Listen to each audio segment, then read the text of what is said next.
Dear Raiderists, it's Khalil Ramos and I am here on the set of Patay Gutom. It is our first day and I'm super excited to be back doing a film for Pure Gold Cine Panalo. It was a pretty cool first day. Without revealing much, this is a very new kind of project for me. I'm very excited to be working with Direk Carl. Finally, again, after 8 years. Yeah, after 8 years from Paglisan. What was your first project? Paglisan.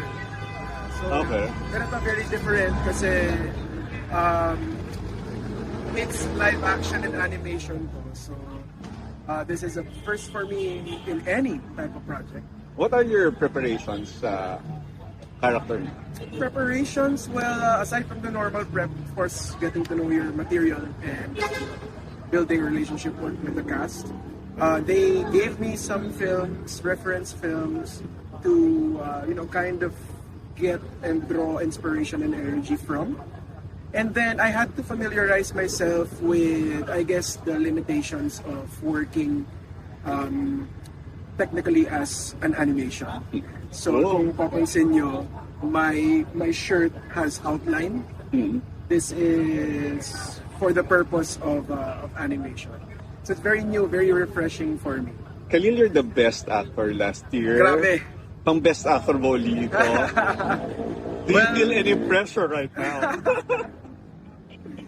Well, syempre, ako, I'm a firm believer of being only as good as your last work.